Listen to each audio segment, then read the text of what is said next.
দেখো বন্ধুরা, একটা ছোট বাচ্চাকে জুতোর মধ্যে টাকা দিয়ে তাকে সাহায্য করতে চাইলো। টাকাটা পেয়ে বাচ্চাটা যাতে না চেঁচায় সেই জন্য তাকে চুপ করতে বললো। টাকাগুলো পেয়ে বাচ্চাটি অনেক খুশি ছিল, তাই সে তার মুখের মধ্যে টাকাগুলো চেপে রেখে দিয়েছিল। আর এই দৃশ্যটি মেয়েটার শয়তান বান্ধবী তার বাইকের কাচের আয়নার মাধ্যমে দেখতে পেয়েছিল। তারপর মেয়েটিকে চড় মারলো আর ছোট বাচ্চাটির কাছ থেকে টাকাগুলো কেড়ে নিয়েছিল। আর মেয়েটি মনে মনে ভীষণ রেগে গেছিল আর ভাবলো তার মতো নিজ মানসিকতার মানুষ এই পৃথিবীতে বেঁচে থাকার কোনো অধিকার নেই। তাই তার খাওয়ার জলের সাথে বিষ মিশিয়ে দিল। মেয়েটি জল খেলো আর মারা গেল।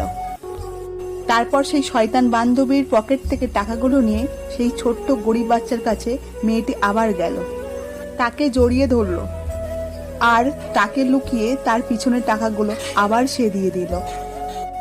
বাচ্চাটি টাকাগুলো পেয়ে আবার কেঁদে ফেললো।